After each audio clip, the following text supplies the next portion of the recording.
11월 26일 목요일 아침입니다. 이 아침 하나님 말씀 함께 묵상함으로 오늘도 주님께서 원하시는 그 믿음의 자리에 머무는 저와 여러분 되기를 소망합니다. 기도하겠습니다. 하나님, 이 아침 주님의 말씀 앞으로 이끌어 주심을 감사드립니다. 하나님, 우리의 삶을 돌아볼 때에 세상 사람들과 별 다를 것 없어 보이는 삶이지만 지나온 삶을 돌아다보면 하나님의 은혜 없이는 지나올 수 없었던 시간들임을 고백합니다. 하나님, 오늘도 주어지는 이 하루를 주님의 손잡고 걸어가게 주님 인도하여 주시고 오늘도 연약한 우리를 인도하여 주시옵소서. 예수님의 이름으로 기도드립니다. 아멘.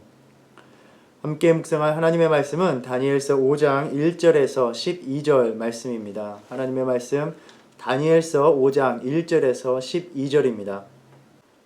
벨사살 왕이 그의 귀족 1000명을 위하여 큰 잔치를 베풀고 그 1000명 앞에서 술을 마시니라. 벨사살이 술을 마실 때에 명하여 그의 부친 느부갓네살이 예루살렘 성전에서 탈취하여 온 금은 그릇을 가져오라고 명하였으니 이는 왕과 귀족들과 왕후들과 후궁들이 다 그것으로 마시려 함이었더라.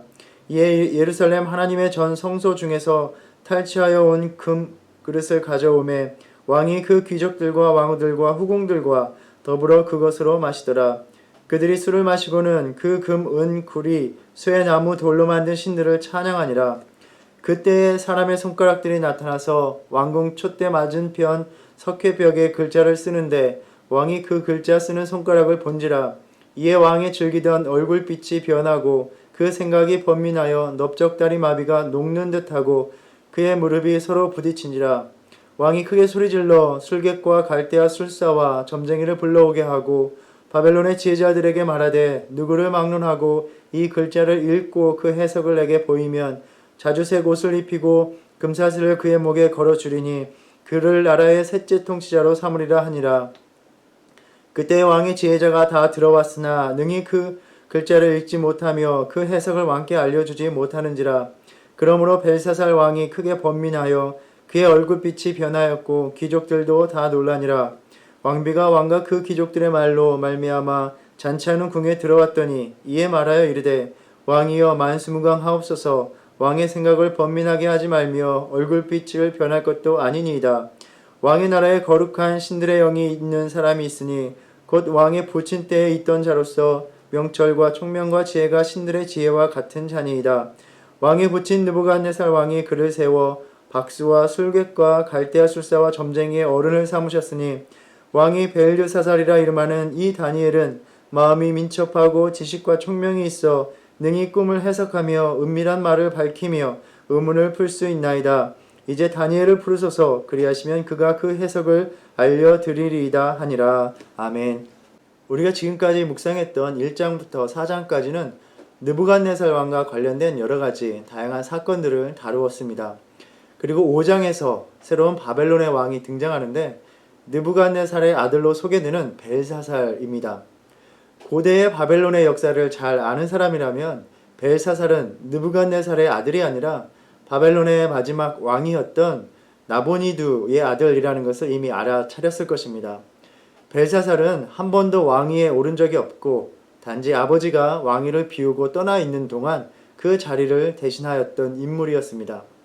벨사살을 느부갓네살의 아들로서 언급하는 의도에 대해서는 여러 가지 의견이 있지만 어찌되었든 다니엘서의 저자는 자신이 알고 있는 역사의 지식을 토대로 기계적인 역사를 서술하는 것이 아니라 신앙의 위기에 살고 있었던 동시대인들에게 믿음의 의미와 신앙의 진리를 지키도록 하는데 그 목적을 두고 있음을 우리가 볼 수 있습니다. 다른 성경의 책들과 마찬가지로 다니엘서 역시 예를 들어 아주 후대 언어를 사용하는 것을 비롯해서 오랜 기간 동안 전해져 온 그러한 신앙의 전승들을 모아서 만든 그러한 책임을 우리가 볼 수 있습니다. 아마도 다니엘서를 이야기의 역사적 배경에서 또 내용적으로 자세히 들여다본 분이라면 각 장들의 내용들이 매끄럽게 잘 연결되지 않는다는 것을 어렵지 않게 발견하였을 것입니다.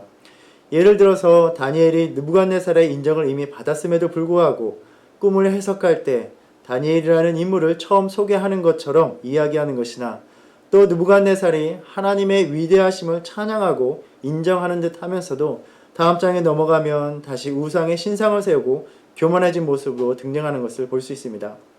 그래서 각 장을 읽으면서 단순한 시간적인 배열로 연결해서 읽기보다는 각 장에서 전하해주고 있는 신앙적 메시지가 어떻게 연결되고 있는가를 보면서 읽는 것이 더 좋을 것입니다. 우리가 읽었듯이 5장은 4장과 분위기가 다른 것을 볼 수 있습니다. 4장에서 느부갓네살은 교만과 자만으로 인해서 벌을 받고 자신에게 닥친 재앙으로 인해 하나님 앞에 겸손한 모습을 보임으로써 은혜를 입은 왕으로 묘사되는 반면에 벨사살은 하나님의 절대 주권을 인정하지 못해서 심판을 받고 죽임을 당하는 왕으로 나옵니다. 본문에 의하면 벨사살이 고관들 1000여 명이나 참석하는 아주 큰 연회를 베풉니다. 여기에서 왕후들과 후궁들도 참석한 것으로 나옵니다. 에스더 1장 9절에 보면 왕이 큰 잔치를 베풀 때에 와스디 왕후도 아하스웨로스 왕궁에다 잔치를 베풀고 부인들을 초대하였다 이렇게 말을 합니다. 보통 여인들은 남자들이 참여하는 잔치에 참석하지 않은 것으로 보이는데 이렇게 여인들까지 참석한 것으로 보아서 국가의 아주 큰 행사였음을 짐작해 합니다. 왕은 이러한 행사를 통해서 자신의 권위를 드러내려는 정치적인 의도가 있었을 것입니다. 바벨론의 왕궁 축제의 관습에 따라서 왕은 벽에 등을 기대고 자신에게 마련된 그 식탁의 앞에 앉아서 동석자들을 한눈에 바라볼 수 있는 그 높은 자리에서 술을 마셨을 것입니다. 이러한 호화롭고 사치스러운 잔치의 날은 하나님의 심판으로 인해서 메대와 페르시아의 연합군의 기습으로 나라가 멸망하고 왕이 죽는 그러한 파멸의 날이었습니다. 연회가 진행되면서 벨사살 왕은 술을 마십니다. 이때 벨사살의 몰상식한 명령이 내려집니다. 느부갓네살이 예루살렘 전에서 취하여 온 금, 은으로 된 그릇들을 가져오라는 것입니다. 1장 2절에 보면 느부갓네살이 하나님의 전의 그릇의 일부를 가지고 와서 신전 보물창고에 넣어두었다 이렇게 말을 합니다.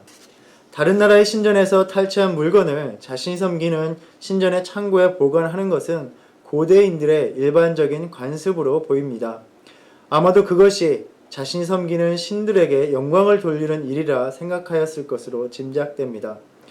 벨사살은 이 그릇으로 귀족들과 왕후들과 후궁들과 더불어 술을 마시고자 하였습니다.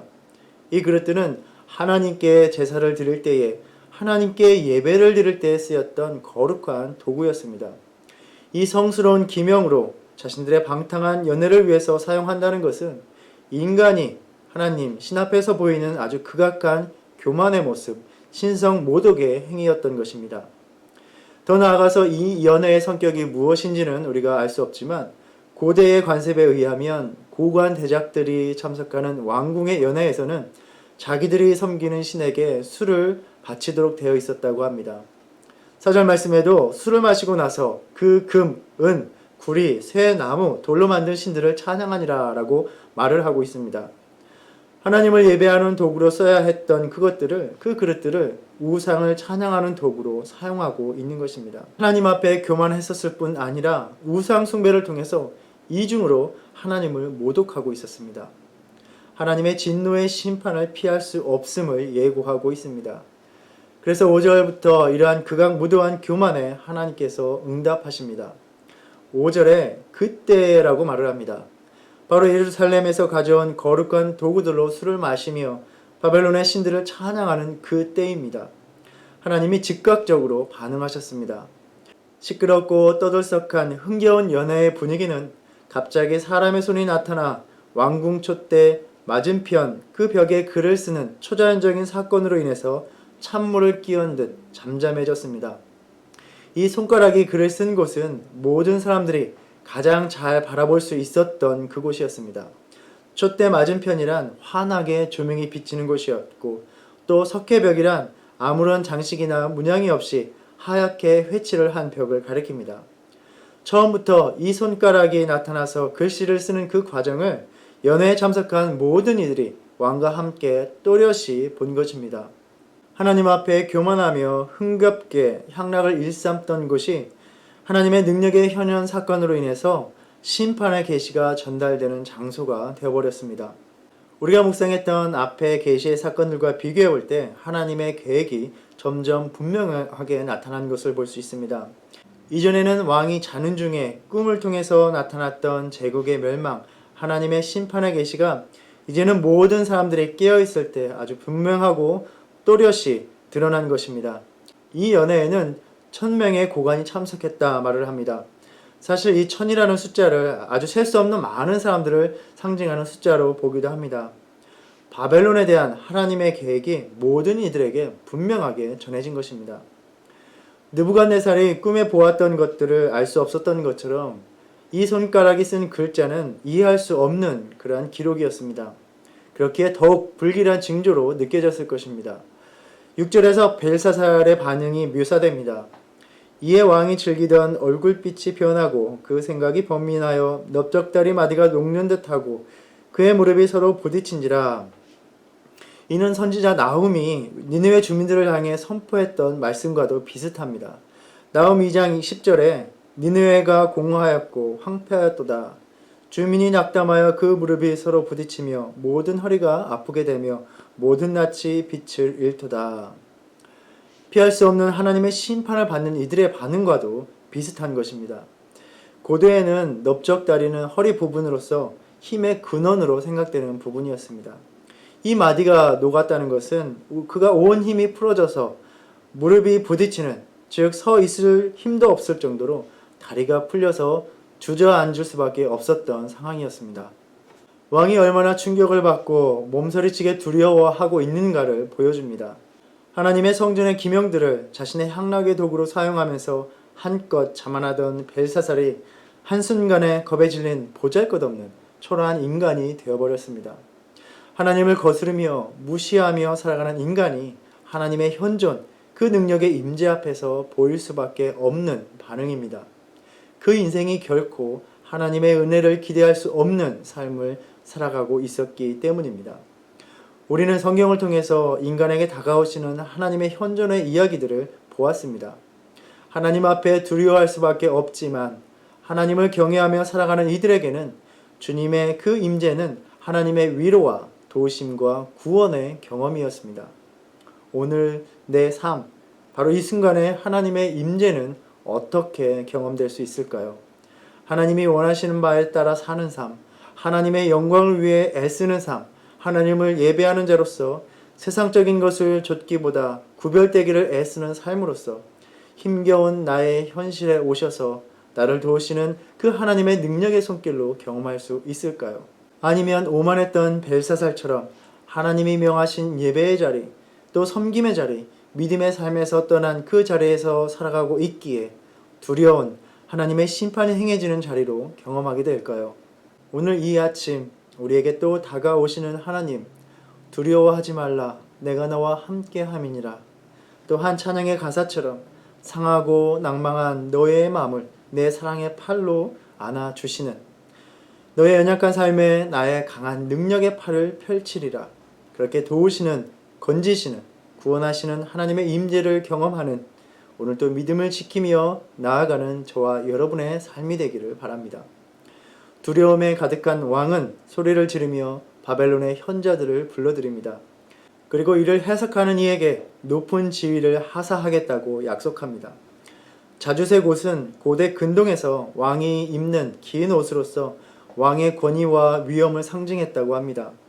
에스더의 이야기에서도 모르드게는 왕에게 자색 가는 베옷을 하사받습니다.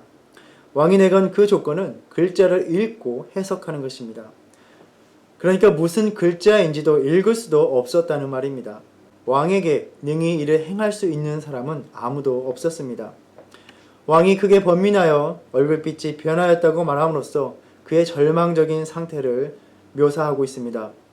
하나님의 능력 앞에 인간 지혜의 무능력을 철저하게 맛보았던 것입니다.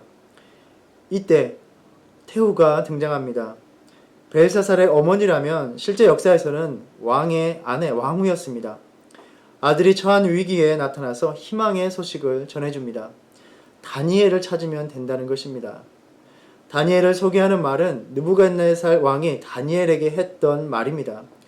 거룩한 신들의 영이 있는 사람, 즉 인간적인 지식과 지혜가 아니라 신적인 능력을 부여받은 사람, 하나님으로부터 그 능력을 받은 사람만이 이를 알고 해석할 수 있다는 말입니다. 모든 문제의 해결의 열쇠를 쥔 분이 바로 하나님이십니다. 이스라엘 땅 밖에서 그 주권을 행하시는 하나님의 권능의 이야기가 펼쳐지고 있습니다. 하나님의 주권을 인정하지 않는 이 세상 통치자에 대한 심판을 우리는 계속해서 묵상하게 될 것입니다. 오늘 본문에서 벨사살은 하나님의 전의 기명들을 자신의 즐거움의 도구로 또 우상숭배의 찬양의 도구로 사용함으로써 하나님을 모독하였습니다. 우리는 예레미야를 묵상하며 이 사건은 하나님께서 이스라엘 백성들의 불순종으로 인해서 내리신 그 심판으로 인해서 벌어진 일임을 우리는 묵상하였습니다.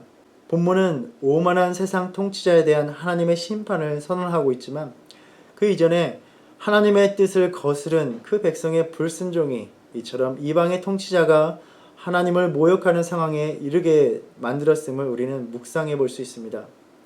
이것을 묵상해 보면서 예루살렘 성전의 기명들이 마치 포로로 끌려간 이스라엘 백성들의 운명, 그들의 삶과 같다는 생각을 해봅니다.